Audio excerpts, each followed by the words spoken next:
مدد يا رسول الله. السلام عليك يا سيدي الشيخ عبد القادر الجيلاني. السلام عليك يا سلطان أولياء. السلام عليك يا سلطان العارفين. مدد يا سيدي الشيخ عبد القادر الجيلاني. الفاتحة. أعوذ بالله من الشيطان الرجيم. بسم الله الرحمن الرحيم. الحمد لله رب العالمين الرحمن الرحيم مالك إياك نعبد وإياك نستعين صراط الذين أنعمت عليهم غير المغضوب عليهم ولا الضالين آمين. بسم الله الرحمن الرحيم. الحمد لله رب العالمين. اللهم صل وسلم وبارك على سيدنا محمد وعلى آله وصحبه وسلم. اللهم افتح علينا وعلى ذريتنا فتوح العارفين. اللهم علمنا ما ينفعنا وانفعنا بما علمتنا وزدنا علما. اللهم يا معلم إبراهيم علمنا يا فهم سليمان فهمنا. سبحانك لا علم لنا إلا ما علمتنا إنك أنت العليم الحكيم. ولا حول ولا قوة إلا بالله العلي العظيم. وصلى الله على سيدنا محمد وعلى آله وسلم. إلهنا أنت مقصودنا ورضاك مطلوبنا. أعطنا محبتك ومعرفتك. وصلى الله على سيدنا محمد وعلى آله وسلم. الحمد لله رب العالمين. Muslimin dan muslimat rahimakumullah. Assalamualaikum waalaikumsalam warahmatullahi wabarakatuh. Alhamdulillah, syukur kita pada Allah Ta'ala yang telah pertemukan kita dalam pengajian kitab yaitu kitab Kurnia Rabbani Limpah Rahmani yaitu Siri Syekh Abdul Qadir Jailani. Ya tuan-tuan dan puan-puan rahimakumullah, apa khabar semua? Alhamdulillah, mudah-mudahan semua dipanjangkan umur oleh Allah dalam sihat walafiat, ditanamkan iman dan taqwa, dibukakan pintu ma'rifat dan diselamatkan kita dari segala musibah, bala dan bencana, dan dimatikan kita dalam iman, dalam Islam, dalam husnul khatimah, dan dikurniakan dapat kita menatap wajah Rasulullah sallallahu alaihi wasallam dengan berkat syafaat Nabi sallallahu alaihi wasallam. Allahumma amin ya rabbal alamin. Ya para jemaah sekalian, pada malam ini kita menyambut kembali dalam kitab Kurnia Rabbani Limpah Rahmani, yaitu kitab yang telah disampaikan ceramahnya oleh Siri Syekh Abdul Qadir Jailani Qaddasallahu Sirrul Aziz, di mana kita telah sampai di muka surat 358. Ya, kita telah memasuki majlis yang ke-48 perihal amal orang yang saleh. Nah, kita telah masuk dalam muka surat 359, maaf ya, 359. Dalam pelajaran kita yang lepas, kita telah membicarakan tentang bagaimana bagaimana Sri Syekh Abdul Qadir Jailani menasihati kita supaya kita merahsiakan apa yang telah dikurniakan Allah Ta'ala daripada perasaan kasih, sayang, cinta, zauq dan kemanisan dalam ibadat kita antara kita dengan Allah Subhanahu Wa Ta'ala. Ya, demikianlah muslimin rahimakumullah, bagi orang yang beriman, yang beramal soleh, memang ada anugerahnya daripada Allah Ta'ala, iaitu anugerah kebatinan atau anugerah kerohanian, yang di mana itu adalah merupakan rahsia Allah SWT antara dia dengan hambanya. Jadi janganlah kita menghebahkan akan rahsia Allah Ta'ala, kerana itu merupakan su'ul adab, kurang adab kita dengan Allah SWT. Dan pada malam ini kita menyambung dalam tajuk kecilnya yang di mana diberikan tajuk jangan berani merampas hak orang. Jangan berani merampas hak orang. Memanglah perkara merampas hak orang itu satu perkara yang haram. Setiap seseorang itu telah ditetapkan oleh Allah bahagian masing-masing, maupun dari rezekinya, amalan dan sebagainya. Jadi jangan cuba-cuba kita nak mengambil hak orang, nak mengambil hartanya, ambil kepunyaan hak miliknya, itu memang perkara yang dilarang oleh Allah SWT. Itu namanya zalim. Maka berkata dari Siri Syekh Abdul Qadir Jailani, sebelum itu mari sama kita bacakan Fatihah kepada Rasulullah SAW dan seisi keluarganya dan sekalian para sahabat-sahabatnya dan sekalian para alim-alim ulama kita, dan khususnya Siri Syekh Abdul Qadir Jailani dan Sallallahu Aziz, dan juga kepada tuan penterjemah kitab ini iaitu almarhum Syed Ahmad Semit. Semoga Allah Ta'ala tinggikan darjat-darjat mereka semua dan dilimpahkan rahmat daripada roh-roh mereka dan dilimpahkan keberkahan ilmu mereka kepada kita, dapat kita faham dan dapat kita amalkan dan dapat kita sampaikan insya-Allah dengan ikhlas mencari keridhaan Allah Ta'ala. Al-Fatihah. Bismillahirrahmanirrahim. Alhamdulillah Rabbil Alamin. Iyyaka na'budu wa iyyaka nasta'in. Ihdinas siratal mustaqim, siratal ladzina ghairil maghdubi 'alaihim waladdallin. Qala al-mu'allif rahimahullah ta'ala wa nafa'ana Allah bikum fid darain amin. Jangan berani merampas hak orang. Wahai gulam, awas, dan sekali lagi awas, sampai engkau mahu awas sekali lagi kita baca, wahai ghulam, awas, dan sekali lagi awas sampai engkau mahu merampas hak orang lain, kerana orang itu akan terselamat dan diangkat Tuhan, padahal engkau akan binasa dan celaka. Inilah akibatnya. Kita merampas hak orang. Orang yang kita rampas hak dia itu, Allah angkat darjat dia. Allah Ta'ala berikan dia pahala. Dan kita dapat kecelakaan, dosa dan musibah balak bencana. Kerana orang itu akan terselamat dengan diangkat Allah, padahal engkau akan binasa dan celaka. Direndah, dihinakan, serta dibusukkan namamu. Ya, akhirnya orang yang dia merampas tu ditangkap, namanya masuk surat khabar, kemudian orang pun memandang rendah pada dia, masukkan penjara dia. Kerja bodoh lah tu. Maknanya dia menempah kecelakaan untuk diri dia. Buat apa? Siapa yang suruh kau buat macam tu? Ya. Bagaimana sampai engkau sanggup mengubah bahagiannya dengan merampas hak orang itu, padahal telah tetap dalam ilmu Allah apa yang ditakdirkannya? Kenapa kau nak ubah? Allah Ta'ala tetapkan rezeki dia. Sekarang kau nak ambil pula rezeki dia dari yang Allah telah tetapkan. Jadi maknanya kau ni sebagai orang yang perampas dan orang yang nak menentang tulisan Allah, kehendak Allah, keputusan Allah. Allahu Akbar. Jika engkau cuba menentang pada ilmu Allah yang lalu mengenai hak dirimu atau hak orang lain, nescaya engkau akan jatuh dari pandangan Allah dan tiada berguna lagi amalanmu ketika itu. Jadi kalau bila kita sekarang ni, semua orang telah ditetapkan rezeki dia. Ya, bagaimana rezeki kita sempit, lapang, susah, senang. Kalau sekiranya kita nak mengambil hak orang dengan kerana kita nak menyenangkan kita, nak menambahkan rezeki kita, ibaratnya macam kita pula nak menukarkan apa yang Allah Ta'ala telah tuliskan kepada kita, untuk kita. Jadi kita ni sebagai orang yang menentang ketentuan Allah Ta'ala. Allah dah tentukan simpulan tu, bahagian rezeki dia banyak ini, kita rampas. Jadi kita seolah-olah menentang apa yang ditentukan oleh Allah. Kita pula ditentukan oleh Allah SWT, begini banyak rezeki kau, kita nak merubah, nak tambahkan. Tambah dengan cara yang halal, tak apa. Itu memang disuruh pun. Tetapi ini cara nak merampas hak orang. Ini hukum zalim. Hukum zalim dan kemudian dia sebagai menentang kepada Allah. Bukan zalim pada manusia saja. Tapi dia sebagai menderhakai Allah SWT. Orang seperti ini sudah jatuh dia punya martabat dari sisi Allah. Tak dipandang oleh Allah Ta'ala. Bahkan orang ini akan jadi sia-sia saja amal ibadat dia. Solat dia, puasa dia, zakat dia. Semuanya akan jadi sia-sia. Apakah tidak? Satu suap makanan yang haram, maka 40 hari solat tak diterima. Itu satu suap. Kalau sepinggan tu 20 suap, 30 suap. Bagaimana pula anak isteri dia lagi? Subhanallah. Alangkah rugi dan celakanya orang ini. Sebab itulah Allah Ta'ala firmankan, A'udzubillah syaitan rajim, amilatun nasibah. Orang yang beramal, penat lelah, tetapi akhirnya masuk ke dalam neraka. Na'udzubillah zalik. Dia beramal tetapi makan minumnya haram. Pencariannya haram. Pakaiannya haram. Jadi macam mana Allah nak terima? Itulah dalam suatu hadis Nabi mengatakan, ada hamba yang mengatakan, Ya Rabbi, Ya Rabbi, Ya Tuhanku, Ya Tuhanku. Memohon kepada Allah Ta'ala. Maka Nabi mengatakan, bagaimana Allah nak terima dia? Sedangkan makanan dia haram dan minuman dia haram. Pakaian dia haram. Maka bagaimana fa'anna tustajabulah. Macam mana nak diperkenankan doanya? Itulah dia muslimin rahimakumullah ya. Apabila orang yang tak jaga daripada hasil mana dia dapat, maka itulah akibatnya ibadat dia tu tak diterima oleh Allah Ta'ala. Sebab tu Sayyidina Abu Bakar radhiyallahu an, beliau ini setiap kali kalau hamba dia bawa balik makanan, maka dia akan tanya, dari mana kau dapat ni? Nak pastikan makanan yang dia makan tu adalah halal.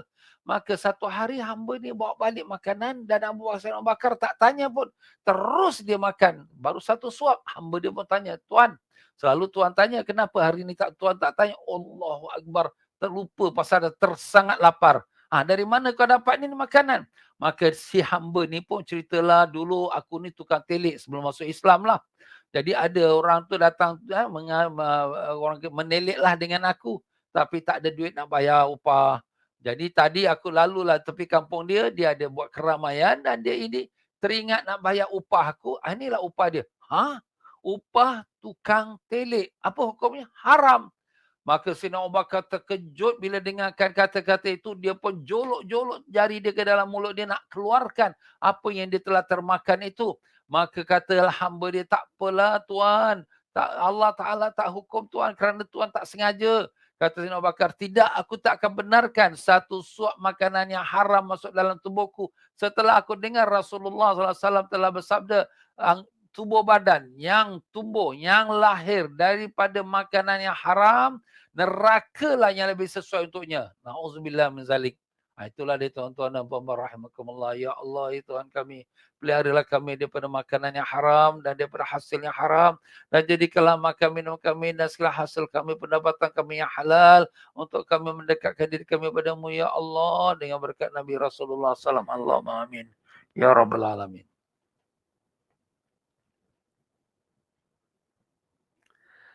Itulah firman Allah, amilatun nasibah, jiwa yang beramal dengan sia-sia sahaja.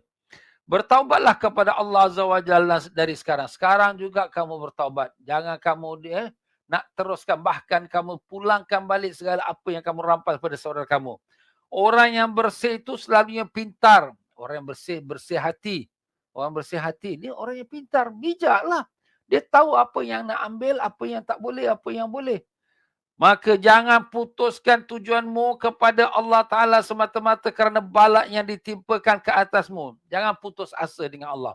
Tujuan kau nak jalan menuju pada Allah, mendekatkan diri pada Allah, jangan putus asa dengan kerana musibah yang tertimpa. Baik musibah kerana kita punya harta diambil orang, dirampas orang, ataupun kita dalam hidup yang susah dan kita nak ambil harta orang tapi tak mau kerana kita nak jaga perintah Allah. Kita dalam musibah, kita dalam sakit, kita dalam keadaan COVID, kita bisnes kita down dan apa pun, jangan putus asa daripada rahmat Allah. Ini pesanan Sidi Syekh Abdul Qadir Jalani Qaddasallahu sirrul aziz. Tunggu keringanan Allah buat dirimu dan jangan putus asa. Tunggulah. Allah akan mudahkan. Ya, setiap dalam kesusahan Allah akan mudahkan. Inna ma'al usri yusra, inna ma'al usri yusra. Sesungguhnya dalam setiap kesusahan ada kesenangan. Dalam setiap kesusahan ada kesenangan. Ulama telah mengatakan bahawa disebutkan 2 kali ayat ini menunjukkan satu kesusahan akan Allah gantikan dengan 2 kesenangan. Subhanallah. Satu kesusahan akan Allah balaskan dengan 2 kesenangan. Kerana dari satu masa ke masa yang lain tetap ada kelapangan daripada Allah. Allah Ta'ala sebenarnya nak test kita. Allah Ta'ala boleh bagi kita senang saja, sehat saja, boleh. Tapi Allah Ta'ala mengubah keadaan kita. Kadang-kadang senang, kadang-kadang susah, kadang-kadang sakit, kadang-kadang sehat. Jadi itulah Allah SWT nak menguji hamba-hambanya. Setiap masa dia dengan urusannya, itu Allah Ta'ala. Itu dalam firman Allah, kullu yaumin huwa fi syan, setiap masa, setiap hari Allah Ta'ala berdalam urusan. Urusan Allah Ta'ala tak adalah susah. Dia sudah atur kun fayakun saja. Ya, itulah urusan Allah, ya. Maka dengan itu kita jangan rasa question mark. Afillahi syakun, apakah kamu ragu-ragu pada Allah Ta'ala? Kita tak ada ragu-ragu. Kita tetap yakin dia pentadbir Rabbul Alamin. Dia maha bijaksana, Al-Alimul Khabir, yang maha mengetahui segalanya. Jadi serahkan saja kepada Allah Ta'ala. Hidup kita, mati kita, senang ke, susah ke, semua ketentuan daripada Allah Ta'ala. Berpindah dari suatu kaum ke kaum yang lain. Berpindah pada satu kaum, berpindah daripada satu keadaan. Semua itu adalah merupakan urusan Allah Ta'ala.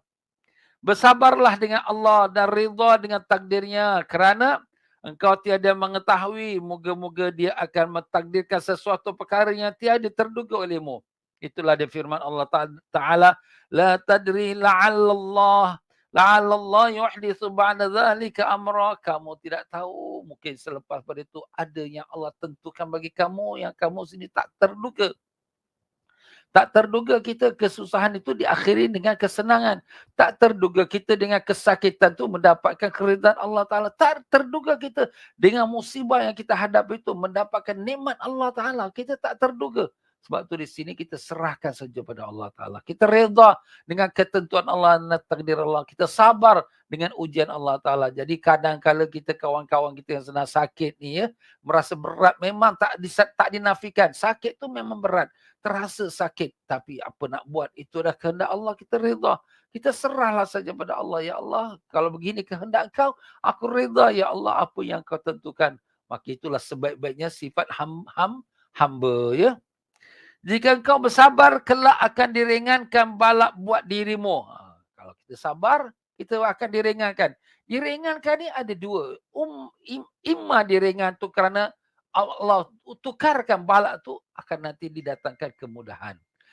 Imma kerana balak tu dihadapi dengan sabar dan reda, tak rasa beratnya. Kenapa? Kerana kita reda. Kalau kita punya kawan kita sakit, ya kita nak bagi dia duit, alamak kesian aku pun duit susah. Tapi kalau kita merasakan apa salahnya kita berkongsi sama rezeki Allah Ta'ala bagi. Kesempitan itu tak dirasakan kerana kita reda dengan apa yang kita lakukan dengan membantu kawan kita itu. Jadi begitulah dia hidup dalam dunia ni. Bila kesusahan tu kita hadapi dengan ketenangan, dengan reda, dengan sabar, maka kesusahan itu akan dirasakan seperti satu keringanan. Itulah sebab orang makrifat, orang-orang yang telah sampai darjat mengenal Allah Ta'ala, walaupun mereka dalam kesakitan yang amat sangat pun, mereka tidak pula nak minta supaya segera disembuhkannya, tapi mereka reda dengan Allah Ta'ala kerana sakit pun datang daripada Allah. Allah itu adalah kekasih kita. Jadi apa saja yang datang daripada kekasih kita, kita meredainya. Allahu Akbar. Itulah hakikat sebenarnya orang yang mengenal kepada Allah Subhanahu Wa Ta'ala.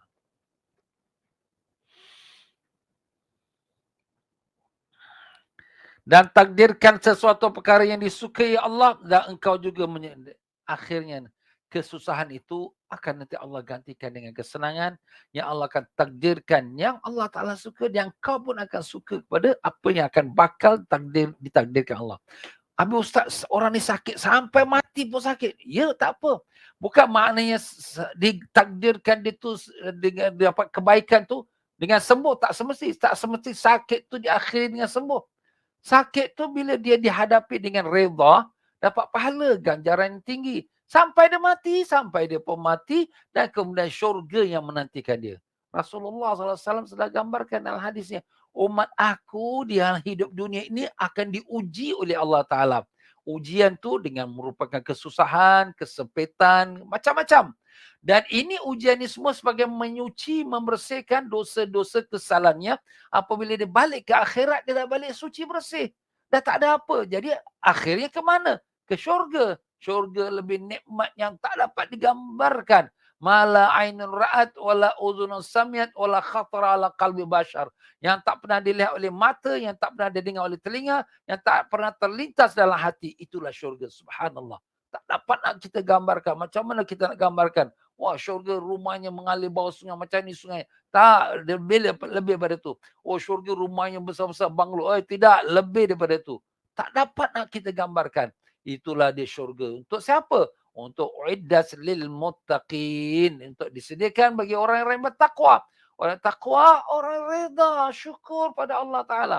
Jadi tuan-tuan dan puan-puan yang menghadapi segala kesusahan hidup, maupun kerana difitnah orang, atau diniat jahat oleh orang, ataupun dalam kesempitan ekonomi, ataupun dalam kesakitan, sakit, penyakit-penyakit, sabar, reda, serah kepada Allah Ta'ala. Apa nak berlaku, semuanya sudah ditentukan oleh Allah Ta'ala, dah ditulis dalam buku Lauh Mahfuznya, sampai hari kiamat. Bukan kata kita saja, seluruh alam ini, sampai hari kiamat, semua sudah termaktub dan berlakulah apa yang telah ditentukan oleh Allah Subhanahu Wa Ta'ala. Jadi balasan orang yang reda, maka dia diredai oleh Allah Ta'ala dan syurgalah tempat kembalinya. Ya ayyatuhan nafsul mutmainnah, irji'i ila rabbiki radiyatan mardiyah, fadkhuli fi ibadi wadkhuli jannati. Wahai jiwa yang tenang, kembalilah kau kepada Tuhanmu dalam keadaan rida, diridai. Masuklah kau dalam golongan hamba-hambaku dan masuklah kau ke dalam syurgaku. Iaitulah dia syurga Jannatul Firdaus atau Jannatul Naim atau sebagainya. Itulah yang kekal abadi selama-lamanya. Fadkhuli fi ibadi wadkhuli jannati. Masuklah dalam golongan hamba-Ku, masuklah dalam syurga-Ku ya Allah ya Tuhan. Memang kami tidak layak untuk syurga-Mu ya Allah, tapi kami mohon akan belas kasihan dan ridha-Mu ya Rahman. Dengan berkat syafaat Nabi sallallahu alaihi wasallam ya Rahim, dengan kami menumpang ya Allah, dengan berkatnya Nabi kami Rasulullah sallallahu alaihi wasallam, agar kami dihimpunkan bersama baginda di yaumul qiyamah bersama-samanya. Amin. Amin ya rabbal alamin. Tetapi jika engkau terus merungut dan membantah, alah susahlah macam ni, matilah kita, sakitlah tak tahan lah, macam-macam lah kita, kelak akan diberatkan bala itu ke atas dirimu, akan bertambah berat lagi. Berat dari segi maknanya memang penyakit itu berat, memang kita akan rasa berat, dan berat dengan artinya maka bertambah lagi penyakit itu berat. Jadi di sini nak tak nak sudahlah, kita redha sudah, serah pada Allah. Ustaz tak rasa macam kita rasa. Yalah, sekarang aku tahu kau rasa berat. Tapi kalau kau asyik merungut, itu penyakit tak akan pergi. Dengan merungut, dengan mengadu, dengan mengeluh, itu penyakit tak akan sembuh. Tapi akan rasa berat lagi. Jadi mental distress. Mental dia, tekanan jiwa dia, fikiran dia, tekanan otak dia semua. Itu akan pressure dia lagi. Akan jadikan dia lagi sakit lagi. Itu sebenarnya berlaku. Dan selain itu Allah Ta'ala tambahkan lagi sakitnya. Fi qulubihim maradun fazadahumullahu marada. Dalam hati mereka itu ada penyakit, Allah tambahkan lagi penyakit. Na'udzubillah min zalik. Tapi kalau dia serah pada Allah, dia punya mental distress dah tak ada. Serah pada Allah lah. Apa Allah nak buat, Allah buatlah. Terserah dia, aku hamba dia Tuhan. Dan Allah Ta'ala janji nak berikan kesenangan selepas daripada kesusahan. Maka mudah-mudahan kesenangan tu sihat balik. Ataupun kesenangan tu kalau sampai dia mati pun, ialah syurga yang menantikan dia. Allahumma amin. Orang-orang banyak takut nak mati. Pasal apa takut nak mati? Mati itu tak perlu kita takut. Tapi yang perlu kita buat ialah persiapan untuk mati. Tak ada siapa boleh lari. Raja, sultan, presiden, menteri, datuk, siapa pun. Semuanya dah mati dan yang akan mati. Ya, semuanya akan mati. Mana dia presiden-presiden dunia yang hebat-hebat? Mana raja-raja, sultan-sultan yang hebat-hebat? Mana ada orang kaya-kaya yang hebat-hebat kekayaan dia? Semuanya akan mati. Yang dah mati pun dah banyak. Yang akan mati pun akan menunggu masanya. Termasuk kita. Jadi tak payah kita nak bimbangkan. Cuma kita bimbang apakah persiapan untuk kita mati. Itu yang perlu kita fikirkan. Ditambahnya lagi siksaan kerana bantahanmu terhadap takdirnya. Tambah lagi siksa. Siksa di dunia.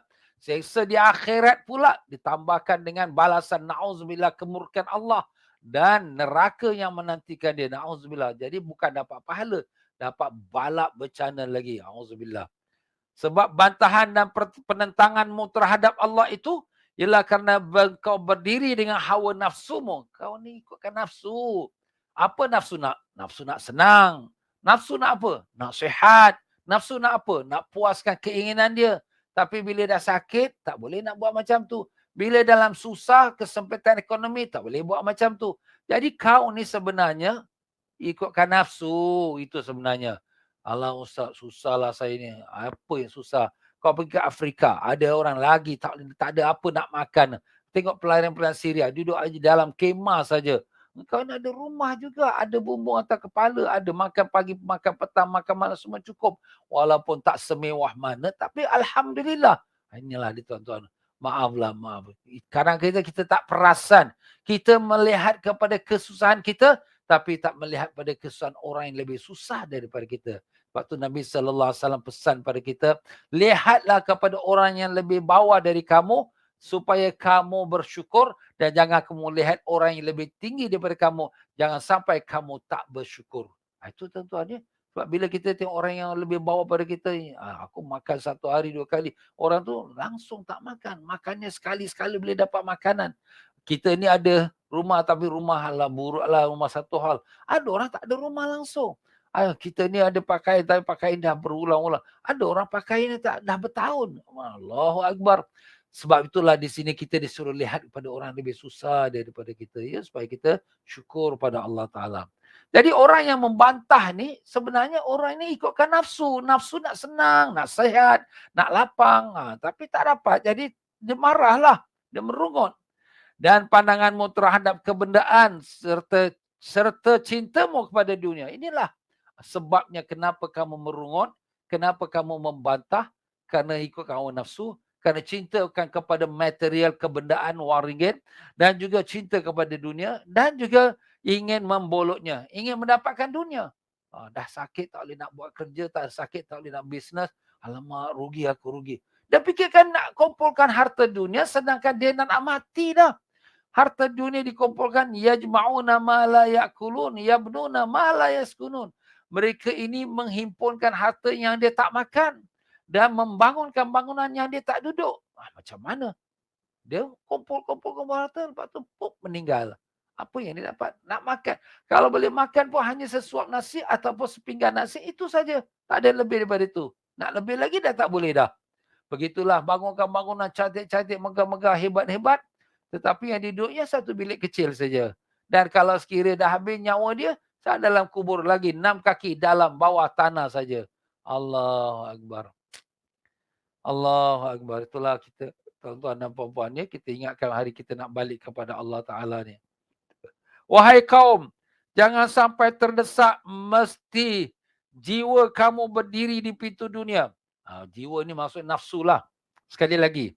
Wahai kaum, jika sampai terdesak, mesti nafsu kamu berdiri di pintu dunia, hati kamu di pintu akhirat. Kalau ada hati tu, memang hati ni manusia ni, maaflah ya, nafsu kita ni masih kehendakkan pada dunia. Itu nafsu. Tapi kalau begitu nafsu kamu, tapi jagalah hati kamu di pintu akhirat. Hati kita memandang akhirat. Nafsu pandang pada dunia. Hati kita pandang akhirat. Nafsu kita nak pandang, nak cantik, nak rumah, nak duit, nak banyak. Hati kita tengok pada akhirat. Nak tengok balik, nak masuk kubur ni macam mana, besok pada masyarakat macam mana, besok datang jambatan siratal mustaqim macam mana. Itulah hati kita. Sedang kebatinan kamu berdiri di pintu Allah. Batin, kerohanian kita berdiri depan pintu Allah. Ilahi anta maksudi. Nak mendapatkan keridhaan Allah. Sehingga suatu masa jiwa itu nafsu lah. Nafsu itu akan bertukar menjadi hati. Dan apabila nafsu pun tunduk, nak jadi pula seperti hati-hati tu, dia pandang pada akhirat. Dan merasakan apa yang dirasakan oleh hatinya, lalu hati pun bertukar menjadi kebatinan. Hati dia pula menghadap pada Allah Ta'ala. Dan merasakan, kemudian kebatinan itu pula bertukar menjadi fana. Dan yang batin dia, rohani dia, sudah bertukar menjadi fana. Fana itu apa? Tenggelam di dalam kebesaran Allah Ta'ala. Yakni binasa, tiada merasakan apa-apa lagi. Lalu dia dihidupkan semula buat zatnya. Jadi apabila sudah nafsu dia pun sudah memandang pada akhirat, hati dia sudah memandang kepada Allah, rohani dia sudah tenggelam pada kebesaran Allah. Dah tak nampak lagi diri dia. Dah tak nampak lah rasa sakit tu, sakit. Tak ada lagi dah. Susah, tak ada lah. Sebab dia sudah dalam kebesaran Allah. Tak peduli apa yang berlaku. Semuanya Allah. Hati dia dengan Allah. Allahu Akbar. Lalu dia dihidupkan semula buat zatnya. Jadi dia ibaratnya dia hidup kembali selepas mati dia. Hidup kali ini, hidup dia dengan kerana Allah. Ilahi anta maksudi, ya Tuhanku, engkau lah yang aku maksudkan. Hidup dia dengan Allah Ta'ala. Bukan buat yang lain, bukan untuk dunia, bukan untuk nafsu, bukan untuk siapa pun. Bila hati dia sudah menghadap akhirat, dan bila nafsu dia sudah menghadap akhirat, hati dia sudah menghadap pada Allah, dan dia sudah tenggelam dalam kebesaran Allah, maka dia dah tak ada lagi fikirkan untuk kesenangan, kelapangan, untuk dapat sembuh. Orang berdoa, kau sembuhlah sakit kau, ya Allah. Bagi dia, Alhamdulillah, apa yang Allah bagi itu syukur, Alhamdulillah. Tak ada dia merungut. Allahu Akbar. Maka ketika itu menjadilah jiwa kimia seperti dirham, daripada kimia sama dengan beratnya 1000 bungkal dari emas. Kimia ini mungkin satu substance, satu benda yang daripadanya dijadikan wang emas, dilembikkan dia dan kemudian dijadikan dia uang emas. Begitulah ibaratnya hati yang sudah kotor dengan dunia, dengan nafsu, bila sudah dia berubah menjadi kepada kekasih Allah, hamba Allah, ibarat kata daripada kotoran dia menjadi bungkal emas. Emas, golba. Masya Allah. Setiap dirham daripada kimia itu sama dengan beratnya 1000 bungkal dari emas. Itulah kemuncak keseluruhan yang asli lagi kekal. Maknanya hati dia sudah bukan, emas pun tak dapat menandinginya. Emas boleh dibeli, tapi makrifat kepada Allah, suatu yang tak dapat dibeli. Bahkan itulah yang kemuncaknya bagi orang yang makrifat, mendapatkan kemesraan, fana, tenggelam dalam kebesaran Allah Ta'ala. Allahu Akbar. Berbahagialah siapa yang faham apa yang aku katakan ini. Jadi apa yang Syekh Abdul Qadir Jalani cakap ni, kalau faham, beruntunglah kau. Ya, kita ni dengar apa yang kita dengar tu, faham tak? Jadi kita ni tuan, apa pun ketentuan Allah kita terima. Kita redha. Tak perlu kita rakus untuk kita ambil daripada hak orang, dan tak perlu kita merungut dan mengata dan komplain dengan apa yang terkena pada diri kita daripada masalah-masalah. Orang-orang sekarang semua komplain. Tapi kita, nikmat yang Allah bagi kita banyak sekali. Lebih. Sebelum COVID ini kita macam-macam nikmat kita hidup. Nah sekarang baru COVID baru setahun, baru 2 tahun. Ustaz berapa lama lagi? Allahu a'lam.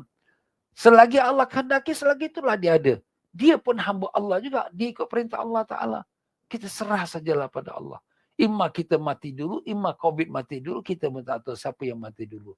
Sudahlah, kita serah pada Allah. Apa nak jadi, Allah yang tentukan. Jangan kita bimbanglah. Ya, semua sudah tertulis di dalam buku Allah Ta'ala. Berbahagialah siapa yang mengamalkannya lalu berikhlas dalam amalannya. Tapi sudah tentulah perlu kepada keikhlasan. Berbahagialah siapa yang mengambil amalan itu dengan tangannya dan didekatkannya kepada siapa yang ditujukan amalan itu. Jadi amalan kita, ibadat kita, taat kita pada Allah, semua itu perlu kepada ikhlas dan ditujukan hanya kepada Rabbul Alamin, Allah SWT. Ya tuan-tuan dan puan-puan, itulah pesanan pada Sidi Syekh Abdul Qadir Jalani untuk kita pada malam ini. Jangan kita lupa, ya, kita redha dengan apa ketentuan Allah. Jangan kita merungut, jangan kita berungkal dan kita mengata itu, mengata ini, kenapa itu, kenapa itu, tak perlu. Dan kita serah pada Allah, dan pasti sekali kesusahan itu akan disusuli dengan kesenangan, imma kesenangan di dunia, imma kesenangan yang berkekalan abadi di akhirat. Nah begitulah, tak perlu kita iri hati dengan apa yang Allah Ta'ala beri pada saudara-saudara kita ataupun sesiapa yang lain.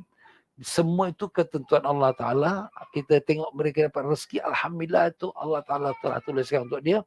Kita pula dalam kesusahan, begitulah Allah Ta'ala telah tuliskan untuk aku. Kita ridha saja dengan ketentuan Allah. InsyaAllah semua itu dalam kebaikan, insyaAllah. Ya tuan-tuan dan puan-puan, kita berhenti pada berserah kepada manusia itu pun syirik. Menyerah diri kita kepada manusia, mengharapkan manusia dapat menyelesaikan masalah kita, menyembuhkan penyakit kita, membantu kita, itu adalah syirik, tuan-tuan. Na'udzubillah min zalik. Ya tuan-tuan dan puan-puan rahimakumullah, besok adalah merupakan hari Rabu yang terakhir pada bulan Safar. Hari Rabu yang terakhir bulan Safar ni, sebagaimana disebutkan oleh kitab alim-alim ulama kita, ialah hari yang paling banyak sekali Allah turunkan musibah. Sebanyak 320,000 musibah diturunkan pada hari Rabu. Bulan Safar ni bulan yang Allah turunkan musibah. Dan pada Rabu terakhir, iaitu besok, sebanyak 320,000 musibah pula yang diturunkan oleh Allah Ta'ala pada hari esoknya, hari Rabu. Jadi tuan-tuan dan puan-puan rahimakumullah, pada hari Rabu ini, besok, kita buatlah amal-amal soleh. Baca Yasin, baca doa, minta Allah lepaskan kita segala musibah, bala, bencana. Ya. Siapa yang ingin mendapatkan amalan dan doa pada hari Rabu terakhir bulan Safar, boleh buka pada channel Telegram saya dan mereka akan dapati dia amalan-amalan itu telah saya letakkan link dia tu di situ untuk tuan-tuan mengambil manfaatnya. InsyaAllah sampai kita jumpa lagi pada minggu hadapan, dan jangan lupa tuan-tuan dan puan-puan, ya, besok lusanya sudah kita masuk dalam bulan Maulid Rasul. Allahumma salli wa sallim berali bulan Rabiul Awal, dan banyak masjid-masjid kita dan saya sendiri pun terlibat di dalam upacara banyak ceramah-ceramah dan maulid yang akan diadakan. Mudah-mudahan siapa-siapa ke lapangan boleh mengikutinya melalui FB kami, insya-Allah. Sekian saja, sama-sama saya mohon diri. Sebelum itu, tuan-tuan dan puan-puan, pengajian kita malam ni merupakan daripada channel dakwanya Masjid Qasim Singapura. Sama-sama kita berderma pada pihak masjid dengan nombor akaun yang ada tertera di hadapan. Marilah sama-sama kita baca istighfar, mohon ampun daripada Allah SWT. Astaghfirullahalazim. Astaghfirullahalazim. Astaghfirullahalazim.